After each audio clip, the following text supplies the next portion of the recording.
Melody Ringers, that's the name of our children singers or children ensemble. Madayon na ako Diyos, ito na yung first Sunday of the month. So that our theme for this month is about the Lord Jesus Christ. We'll be studying how He is fully God, how He is fully man, and on third Sunday we will relate it to the occasion of the month. So we will be talking about the death and resurrection of the Lord Jesus Christ, and on last Sunday our topic is about the Lord's return. So that this weekend I'm so much happy because our men they were through with their series lesson on the book of Nehemiah. So congratulations, you will now receive your diploma. I'm so thankful. Actually, one of the things that I had in mind ay kung ano yung aking isi-share sa kanila. But then last Friday, they already gone through the book, so that ang naabutan ko na lang ay yung last chapter. And I'm so grateful na nandun ako so that I can contribute or share things about the book. So yung pinaka-conclusion doon sa book of Nehemiah is about the work of the leaders. And I told them that one of the accountability of leaders is fixing.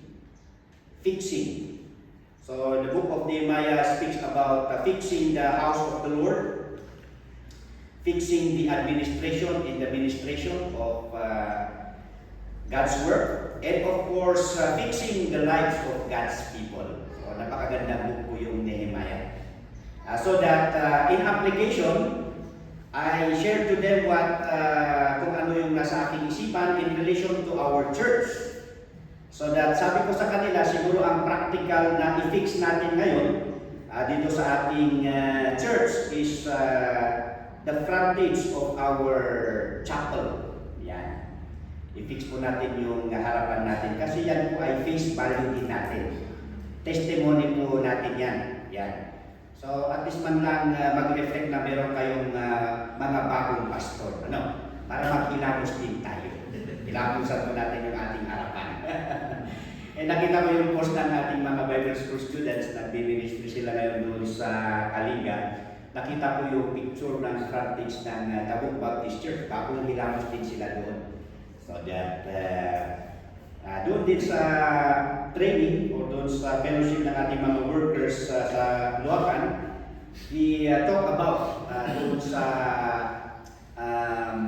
how we care about the Lord's house and of course the Lord's ministries. So that yun po yung mga ibang nabanggit doon. So that isa-isahin po natin para hindi po tayo mabigla. So ang unang concern po natin as a church is that pagandahin po natin yung harapan natin. Ano po? Okay? So thank you sa ating mga men. Pagkatapos nung aming fellowship, no? Nung bago sila umuwi, pinlasnatan na nila talaga yung natin, yung harapan natin. So that yun po ay one of our prayers and then praying for God's provision. And not only ang trabaho po ng leaders natin is fixing, but secondly, enhancing. Kung may mga bagay naman na hindi kailangan i-fix, then we are to enhance. So that sabi ko sa ating mga men ay usong-uso sa ating mga churches yung pag-adapt ng mga CCF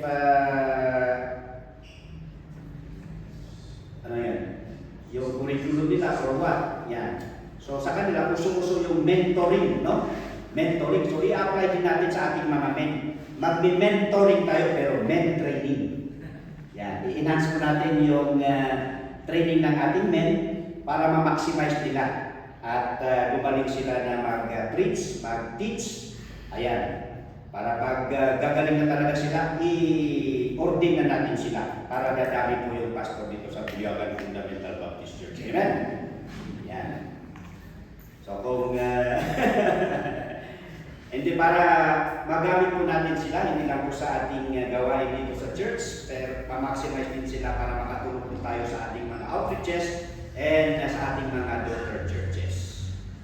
So yun po yung isang nasa aking pinaplano at pinagpiprehan na gagawin po natin. So after finishing the series, this Friday, they will have a break kasi natapos na sila. And before we will conduct our next men training, so that we will utilize this coming Friday evening, na instead na men fellowship, regular men fellowship, ay gagawin po natin yan na deacons and church officers together with the workers, mag-fellowship meeting po tayo. Okay? We will have a fellowship meeting this coming Thursday. So please take note of that. And then of course, next week will be yung Benguet Fellowship. It will be announced later.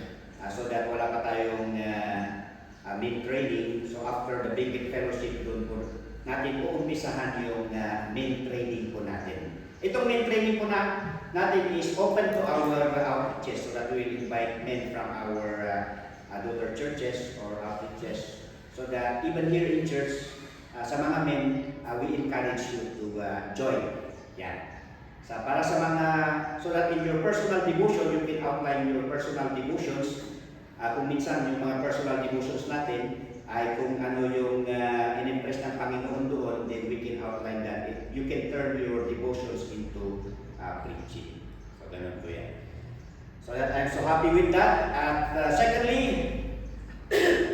na ako ay natutuwa dito po sa aking first formal preaching, mga kapatid. I am so happy that the messages that I'm going to preach is about our beloved Lord and Savior, Jesus Christ. This is one of my favorite topic. So that sabi ni Peter, that grow in grace and in the knowledge of our Lord and Savior, Jesus Christ. Kasi kung minsan yun ang naghahadlang sa atin, na mag-witness, di ba? Na mag-soul witness, hindi pa natin talaga kilala yung ating Panginoon. Doon sa men's fellowship, sabi ni Pastor Dewey doon, one of the things kung bakit ang mga men natin ay merong reservation na magamit sila na mag-preach is that hindi pa nila kabisado talaga yung doktrina ng salita ng Panginoon. So that praying that this would help everyone, not only the men. And one of my favorite verse in the Bible, especially in evangelism, is John 14, verse 1 and 2. So I would like to use this as an introduction to the message. Sabi po sa John 14, verse 1 and 2, let not your heart be troubled. Ye believe in God, believe also in me. In my Father's house are many mansions. If it were not so, I would have told you, I go to prepare a place for you. But take note, yung in-underline po dyan, ayan po yung one of the things that I emphasize when I go preaching in open air in evangelism. Sabi ng Panginoon Jesus, if you believe in God, believe also in me. Yan.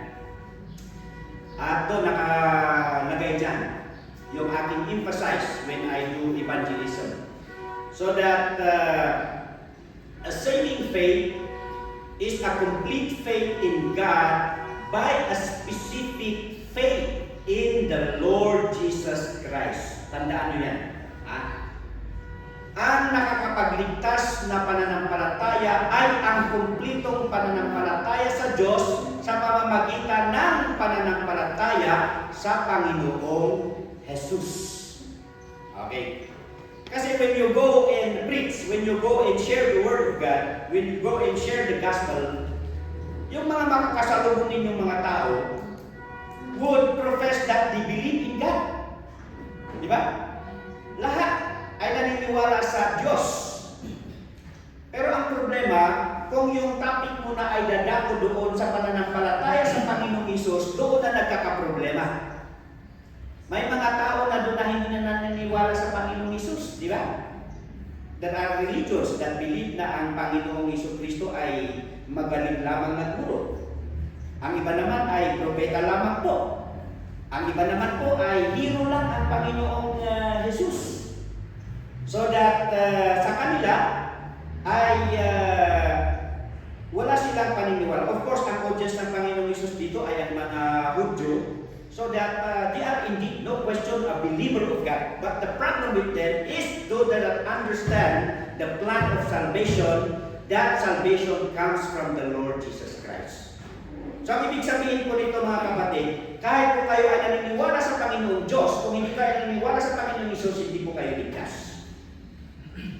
Because salvation only comes from the Lord Jesus Christ. Yan. So sabi ko that a saving faith is a complete faith in God when we come to the Lord Jesus Christ. A specific faith in Christ. So the study of the Lord Jesus Christ sa seminary, Christology, the study of Christ.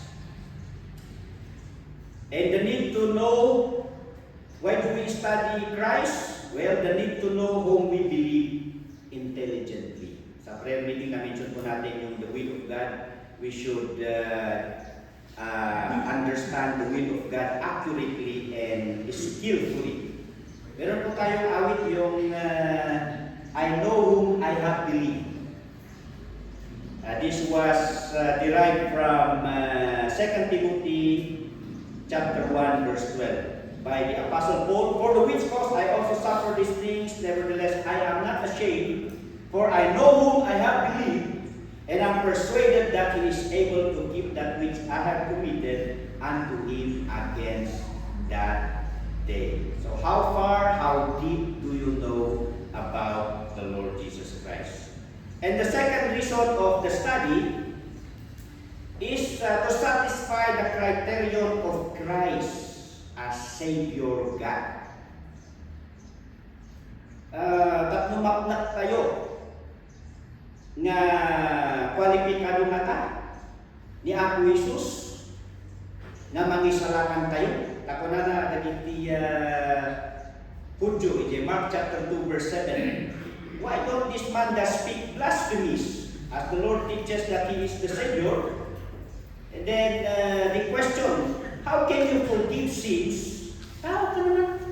You are just man like us. How can you forgive sins? Kasi ang maaari lamang na magpatawad po sa ating kasalanan ay ang Panginoong Diyos. So ano ang implication nito? So kung si Jesus ay nagpapatawad, the implication there is He is God. Yun ang ibig sabihin ng verse na yan. In John 9:24, then again called they the man that was blind, and said unto him, Give God the praise. We know that this man is a sinner. Ito po yung sa Fall of Siloam, meron yung inborn na bulag. At kumuha ng hindi man maputik siguro, basta soil, and then tinumpraan niya ako Jesus. Then kay daga, sana ikabil ijay mata di ay bulag niya. And then kuna na yung go, in was ijay Fall of Siloam. And then hindi naagasan di mata na, of course, ano itinasdawan, baka na ito ijay bulag. Agpalpalama, ijay kadiso. And then, niya ko yung makakita natin. Nagdudaan na ba? So, maistorya nga ada, nang paimbag kanya na. So, naging religious leaders, pinaayab na isuna. Sino ba pinagpaimbag tingka? Ayan. And of course, bulag na rupi man isuna, hindi ka na nga amo. Although naging tao ijay, amuda. nga ni Jesucristo itinang paimbag kanya na nga mamutanda, nga mang testigo nga ni Jesucristo iti nang agas kanya na. So iti naramida, pinaayab dapay dati parentis, dati nga bulat, dati parentis ti bulat, hindi lumay damot lang ijay. Of course, ako damot laan ang punada, di find a way tapno niya din, anda nga mapapasol. Pakaibaga na nga, sinugsugan yung kami din na anak yung agpaagas ni Jesucristo. So dato na ay, daktal man tag isulan. Kaya naman tag madipinsa iti bagina. Yan, so dito yung nagulat. Oray nga man iti kasamong panangkumbinsan da. Una na talaga, ako talaga maamu. At amok lang, kat bulag at pangkatama kakita. Yan. Kat ipilit na ito'y religious leaders, ay, hano nga itanday ko nga dayaw, hindi ka makao mo ng alas tika, you give praise to God. Kasi ipapilit na. So, ito nangyari ijay.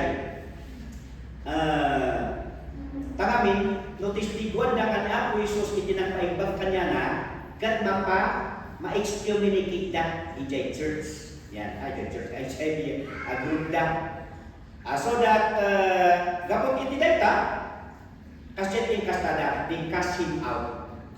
When they cast him out, then the Lord Jesus Christ meet this man, and then inistorya na, ako mo sino dayjay, ako ni Kristo Jesus, siya dayjay. And because of that, this man worship the Lord Jesus Christ. Ayan ba? Po, these are occasions during Christ's existence or in the ministry na ipakaawat na that He is God. He is qualified to be the Savior. Okay, the identity of the Lord Jesus Christ. In Matthew 16, 13 to 16, kung na nakalagay kay Adalan na, when He came into the coast of Caesarea Philippi, He asked His disciples saying, "Whom do men say that I, the Son of Man, am?" And they said, "Some say that thou art John the Baptist, some Elias or Elijah, and others Jeremiah or one of the prophets." He said unto them, "But whom say ye that I am?" And Simon Peter answered and said, "Thou art the Christ, the Son of the living God." In John 6:69, "And we believe and are sure that thou art that Christ, the Son of the living God." So the first identity of the Lord Jesus Christ, He is the Son of God. Anak iti Diyos. That is 45 times mentioned in the Bible, 44 times in the New Testament, and 1 in the Old Testament. Kat Old Testament, ito yung story ni Shadrach, Meshach, and Abednego, wherein naipaladaw na ijay apoy, kat nakita ni Nebuchadnezzar, han ayang talo iti naipaladaw ijay, but I see 4 men walking in the midst of the fire, and they have heard in the form of the fourth is like the Son of God. Dahil ijay una iti theology in relation to the pre-existence of the Lord Jesus Christ, the theophany, the appearance of the Lord Jesus Christ in the Old Testament. Yan. Of course, ang taiso ng identified nga Jesus, itinagan na, but He appeared actually in the Old Testament. Kat iso iti nakita ni Nebuchadnezzar, Son of God. Well, to the Jews, when we say Son of God, it implies a claim of deity. Well, kada giti Hudyo, insigita na i-claim mo nga si anak iti Diyos, of course, Diyos kamat dahil so nga, di pa nag-claim ni Jesus na iso na Son of God, talagang madi nga akseptaran dagiti Hudyo nga iso na din baon iti Diyos nga anak na nga umay nga mangisalakan. And secondly, it denotes having the same nature as the Father in equality with God.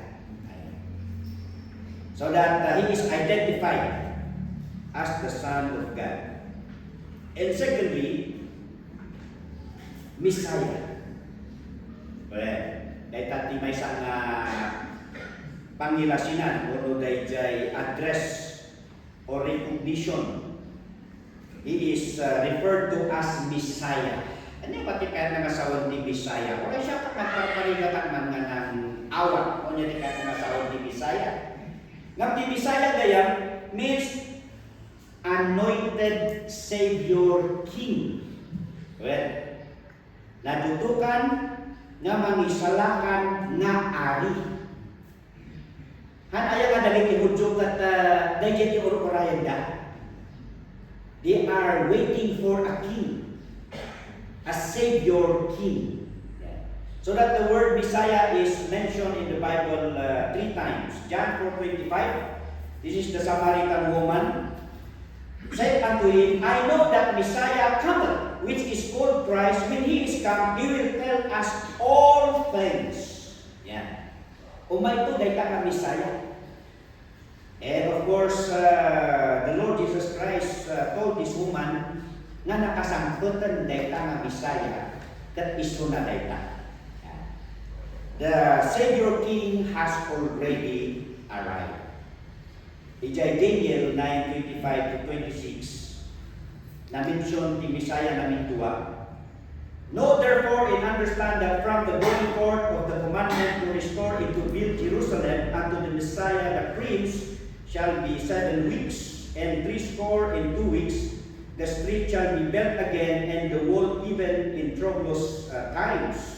26. And after 62 weeks shall Messiah be cut off, but not for himself. And the people of the prince that shall come shall destroy the city and the sanctuary, and the end thereof shall be with a flood, and unto the end of the world desolations are determined. Actually, ito po yung prophecy ng kamatayan ng Panginoong Hesus hanggang doon sa pagbabalik ng Panginoong Hesus. So that dito na i-address the kind of a Savior King. Kaya nga ito yung na-misinterpret ng mga Hudyo during the time of the Lord Jesus Christ. After the feeding program of the Lord Jesus Christ, di ba nag-meet yung mga elders and they want to take the Lord Jesus Christ, tapos dalhin nila ang Panginoong Hesus, dalhin nila sa Jerusalem and install Him as King. Sabi nila, ay ito na yung sinasabi ng salita ng Panginoon na Savior King. Pero ano ang ginawa ng Panginoong Hesus? Hindi siya sumang-ayon, kaya naglibas isuna. Di ba? While they are busy meeting para dalhin si Jesus doon sa Jerusalem, umalis ang Panginoong Hesus. Kasi hindi pa yun ang kapanahunan para maging hari si Jesus. Kasi yung first coming ng Panginoon, He came to be our Savior. Yung pagiging king niya ay susunod pa lang yan sa kanyang pagbabalik.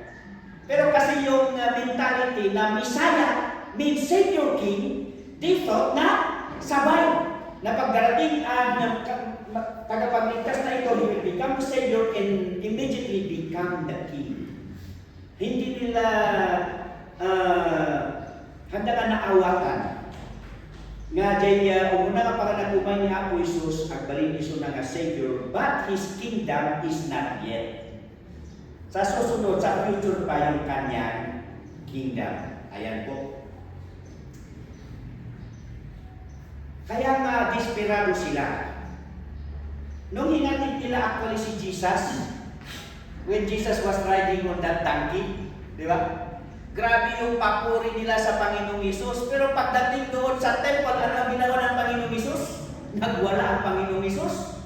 So parang nasyak sila. Bakit? Ito ba yung magiging hari natin?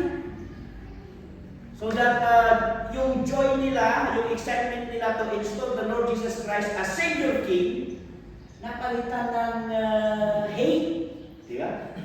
Kasi na-discourage sila. Sabi, ay, hindi nila na-expect na, ay, ito na pala, dumating kayo, sabi nila, ay, hindi pala ito. Kaya sila mismo ang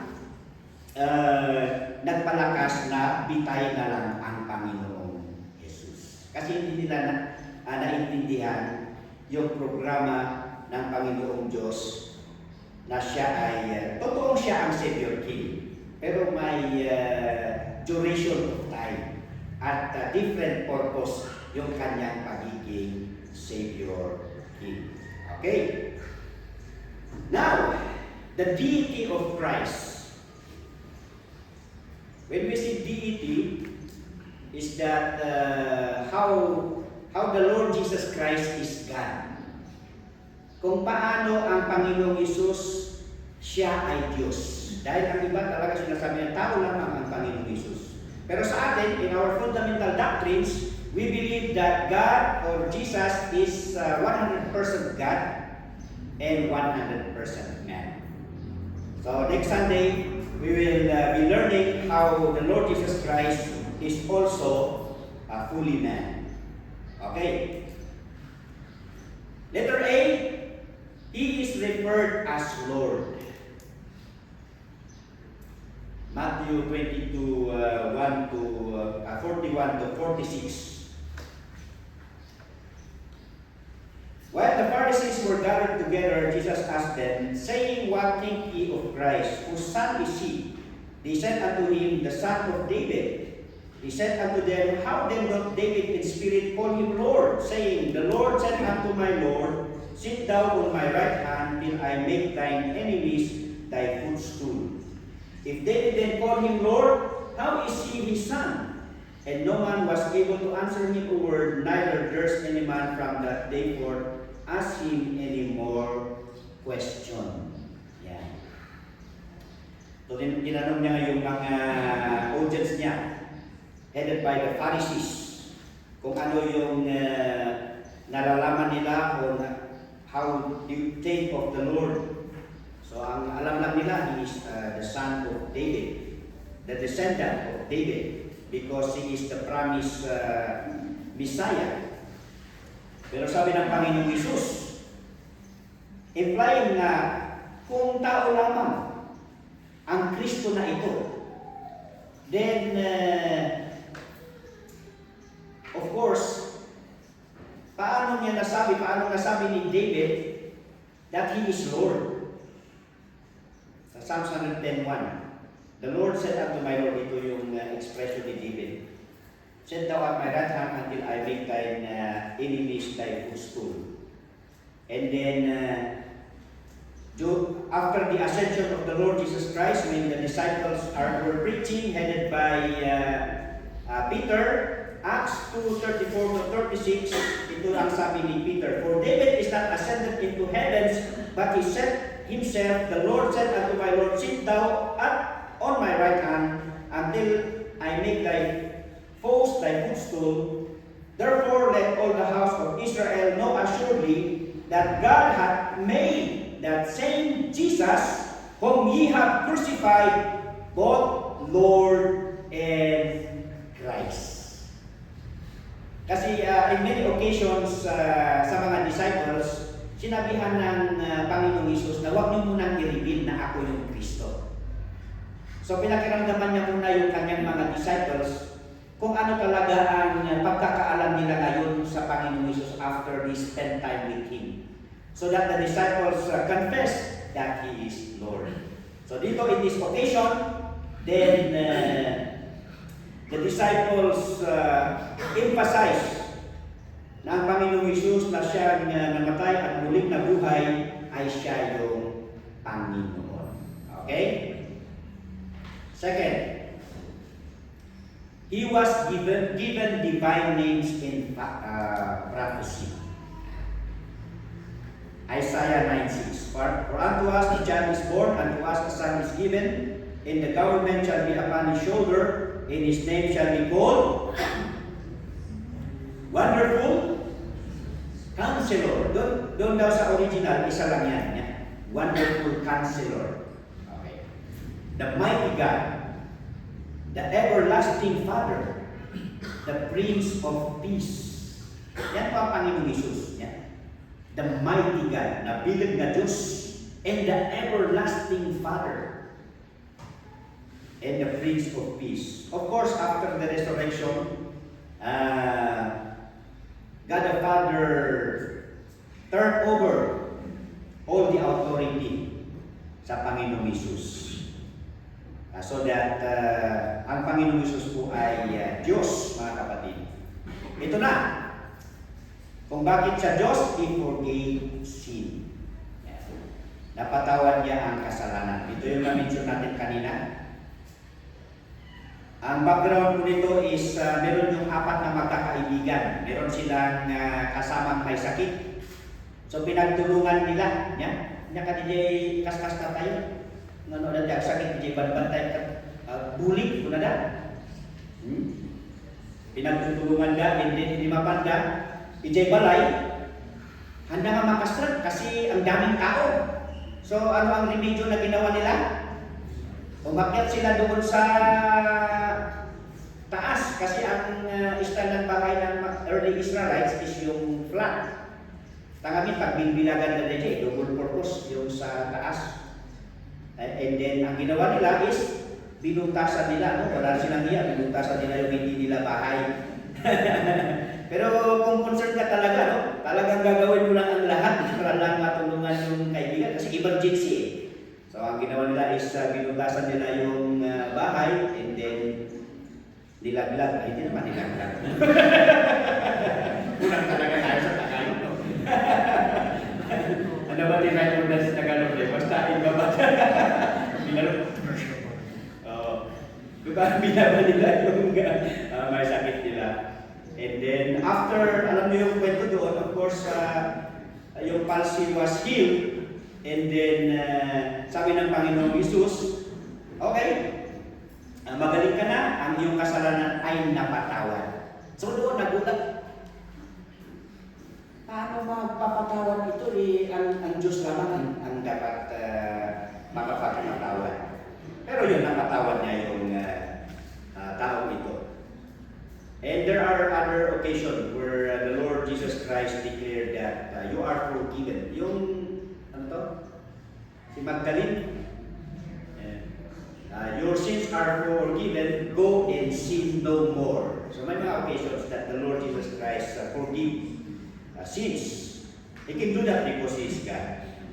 And letter D, He received worship due only to God. Di ba yung mga apostles, napagkamalan sila na sila yung mga anghel o sila yung Diyos, pero sabi ni Paul, ay huwag ninyo, di ba kinalag ng makamandag na ahas si Paul doon sa kanyang shipwreck experience sa isang island. Hinihintay na ng mga tao kung matutumba siya, mamamatay siya, pero hindi. So nakita ng mga tribes people na ay kakaiba ito, Diyos ito. So yun. Gusto na nilang sambahin, pero sabi niya, hindi, huwag na akong sambahin kasi ako lang po ay tao. Ako lang po ay lingkod ng Panginoon. Pero in this occasion, ito yung kinuwento ko kanina, na after na pinalayas ng mga religious leaders itong bulag na ito, so that the Lord Jesus came to him. John 9:35 to 38, Jesus heard that they had cast him out, and when he had found him, he said unto him, Dost thou believe on the Son of God? He answered and said, Who is he, Lord, that I might believe on him? And Jesus said unto him, Thou hast both seen him, and it is he that talketh with thee. And he said, Lord, I believe, and worship him. Tinanggap ba niya ang pagsamba? Of course. Kung ang Panginoong Hesus sana ay hindi Diyos, di sana sabihin niya na ay huwag pa akong sambahin. Pero tinanggap niya. And letter E, he accepted the testimony of Thomas. Ano ba ang testimony ni Thomas, mga kapatid? Sa John chapter 20, nung unang nagpakita ang Panginoong Hesus after His death, absent si Thomas. So nung kinukwento sa kanya na ang Panginoong Hesus ay muling nagbuhay, ano ang sabi ni Thomas? Hindi ako maniniwala. Kasi sa akin, to see is to believe. Nang kung nakita, jakpati, jakkita. Jakkita, jakpati gaya.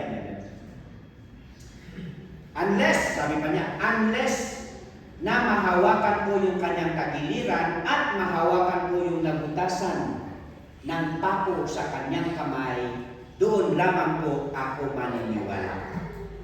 So second time around, nandun na yung mga disciples at nandun na si Thomas, nagpakita ang Panginoong Hesus. Of course, siyempre nagulat muli sila. Ang mas lalong nagulat, siyempre, ay si Thomas. Question: nung nagpakita ba ang Panginoong Hesus during that time, ay sinabi ni Thomas, tika muna, hahawakan ko muna yung iyong kamay, hahawakan ko muna yung tagiliran to. Wala eh. Nung nagpakita ang Panginoong Hesus, biglaan sabi niya, My Lord and my God. Hindi na kailangan hawakan pa niya ang Panginoong Hesus. Siya kaagad ay naniwala. So that the testimony of Thomas, kinilala niya na ang Panginoong Hesus ay isang Diyos. My Lord and my God. Letter F. God in Christ gave their own personal I am. I am. Ano ba ang significance nitong I am? Yan. Kami in the Old Testament, during the Old Testament, nung tinawag ng Panginoong Diyos si Moses to deliver the Israelites from bondage doon sa Egypt, siyempre sabi ni Moses, ano naman ang sasabihin ko kung sino ang nagpadala sa akin? So of course, kahit oray na kayo, siguro ibaon na kayo niya, siyempre ibaganda ka, sino tinang ibaon ka? Of course, you need an identity kung sino tinangibaon. So sabi ng Panginoong Diyos, basta sabihin mo, siya. Yan. I am. Siya ni siya. I am that I am. Yan. And in the New Testament, that is in Exodus 3:13 to 14. And in the New Testament, in John 8:57 to 59, when they are confronting the Lord Jesus Christ, then said the Jews unto him, Thou art not yet 50 years old, and hast thou seen Abraham? Jesus said unto them, Verily, verily, I say unto you, before Abraham was, I am. When? Of course, the Lord is teaching about Abraham. So, sabi nila, how can you talk about Abraham? Hindi ka pa kabuhay nung pagkapanahonan ni Abraham. Yeah. Pero mas malala ang sagot ng Panginoong Hesus. Sabi niya, bago pa si Abraham ay naging tao sa mundong ito, meron na ako. Before Abraham was, I am. Doon lalo nagalit ang mga Hudyo sa kanya. Because nung sinabi ng Panginoong Hesus that He is the I am, He is claiming to be God. Sinasabi niya na ako yun in the Old Testament. Yan. So na-trigger lang yung kanilang galit or yung hatred nila sa Panginoong Hesus. Then they took up stones to cast at him, but Jesus hid himself and went out of the temple, going through the midst of them, and so passed by. Yan. Letter G. Jesus claimed equality with the Father and the Holy Spirit. Yan. When we come to the doctrine of Trinity, God the Father, God the Son, God the Holy Spirit, hindi po tatlo ang ating Diyos. Kasi ina-accuse po tayo na tatlo yung ating Diyos.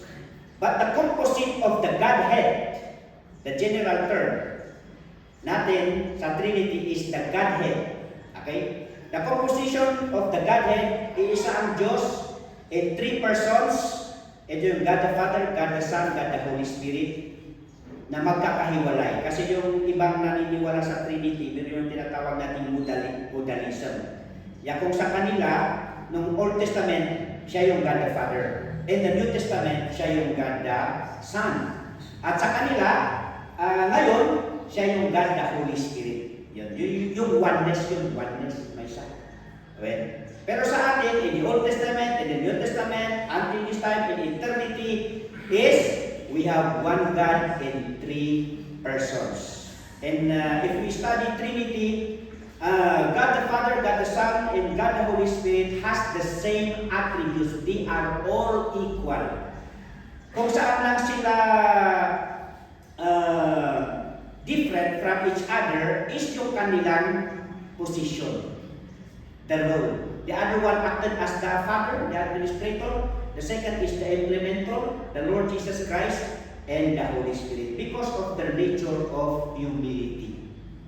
Pero hindi po mas mataas, mas powerful ang God the Father sa God the Son. At usually parang sa implication natin parang mas lowest yung Holy Spirit. No.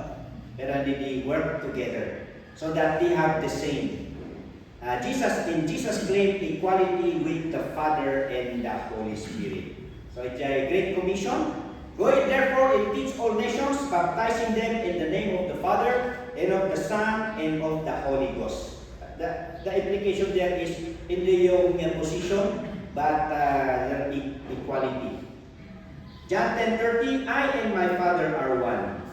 And sa mga benedictions, 2 Corinthians 13:14, the grace of the Lord Jesus Christ and the love of God and the communion of the Holy Ghost be with you all. Amen. Ayan. So letter S, Jesus possessed the attributes of God. Okay. Yung sabi ko kanina, if God the Father is all-powerful, of course, our Lord is all-powerful. John 1:3, all things were made by Him, and without Him was not anything made that was made. Ayan. Kung wala ang Panginoon Jesus, walang lahat ng bagay na ating nakikita. And then, omniscience. Alam ng Panginoon Jesus lahat. Sa Revelation 2:23, I will kill her children and with them, kung anong church ito pala. And all the churches shall know that I am He which searcheth the reins and hearts, and I will give unto everyone of you according to your works. And so on. Omniscience, ano pa ba yung mga attributes ng Diyos? Omnipresence. Sabi ng Panginoon, for where 2 or 3 are gathered together in my name, there I in the midst of them. And then, eternal. Number 4, eternal. Ano raw ang pagkakaiba ng eternal sa everlasting? Parehas na forever. Di ba? Okay. Ang pagkakaiba daw ng eternal at saka everlasting, ang everlasting may pinagmulan pero walang hangganan. So tayo mga tao, we are everlasting. May pinagmulan tayo, pero wala tayong katapusan. So ang mga mananampalataya ng Panginoon Hesus, doon sila ay tutuloy ang kanilang buhay doon sa langit forever. Pero ang mga hindi mananampalataya, pasensya, doon sa impyerno, kasi may impyerno. Yan ang sabi ng salita ng Panginoon. So that eternal, ang ibig sabihin ng eternal, walang pinagmulan. Pero ito ay walang hangganan. Kaya sa theology, ang ating term is in eternity past, in eternity future. That is eternal. At sino ang eternal? Of course, ang Panginoong Diyos. And of course, the second person of the Godhead is the Lord, so that He is eternal. So that Jesus is correct when He said, I am Alpha and Omega, the beginning and the ending, said the Lord, which is, and which was, and which is to come, the Almighty. Revelation 1:17, and when I saw Him, I fell at His feet as dead, and He laid His right hand upon me, saying unto me, fear not, I am the first and the last. And then, panglima, holiness. Nasantuan ako ay ni Diyos. Acts 3:14, but ye denied the Holy One in the just and desired a murderer to be granted unto you. Pinalit nila si Jesus Christ. Kanino nila pinalit si Jesus Christ? Barnabas. Holiness. So yun po. At may iba pa. Okay, letter I.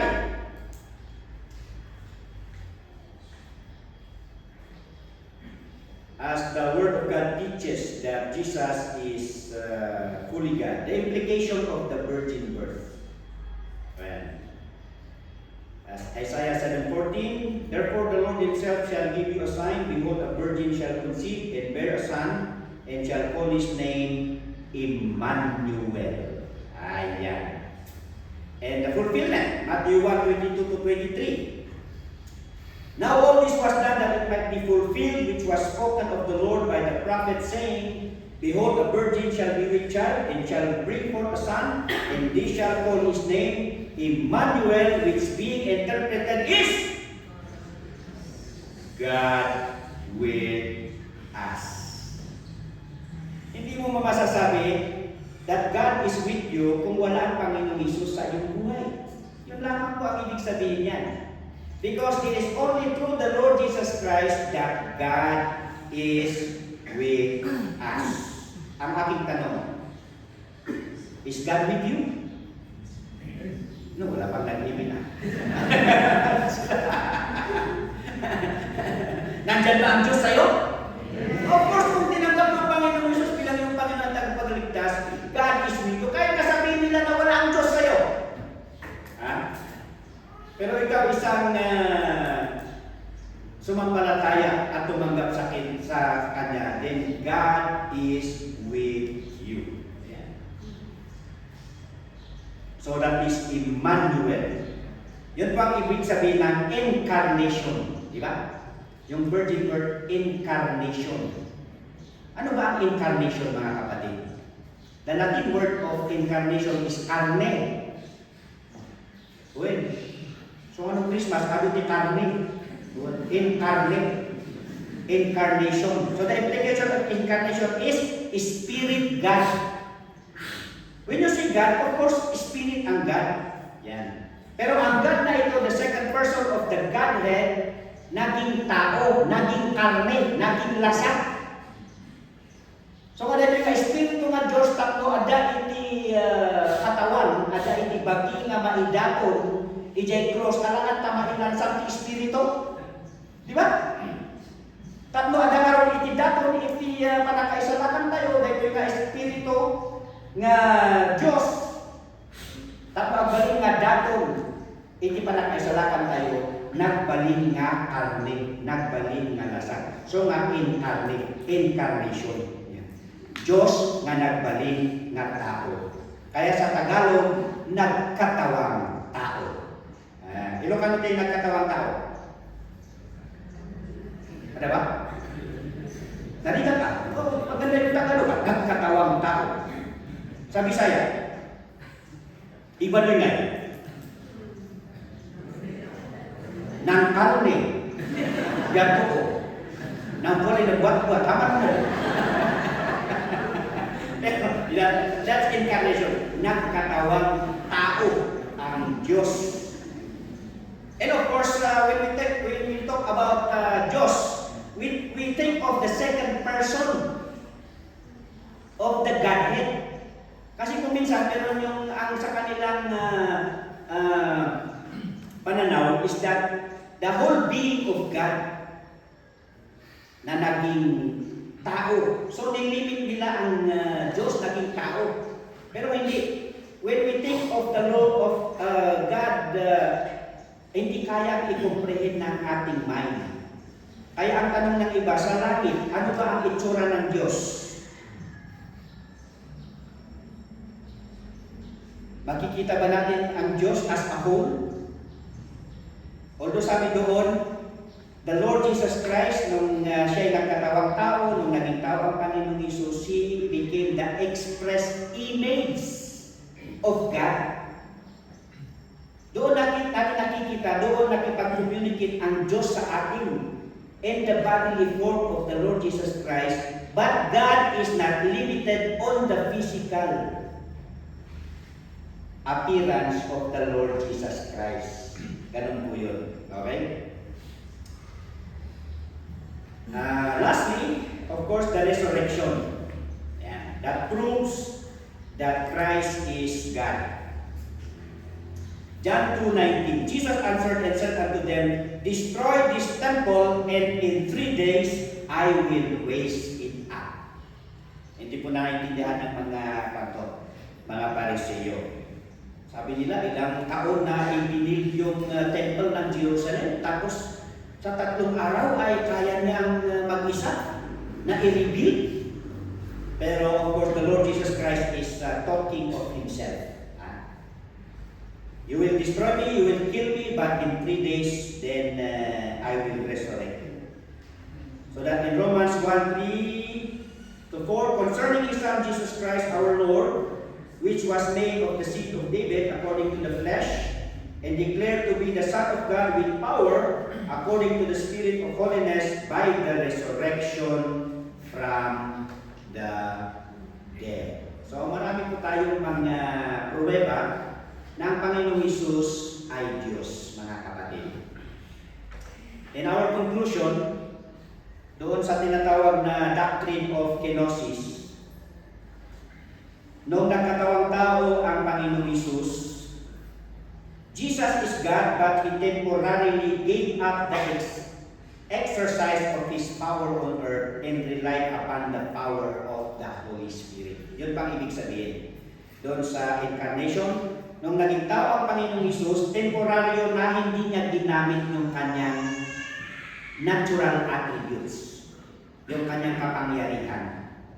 So that siya ay nag-rely doon sa kapangyarihan ng Espiritu Santo. Yan.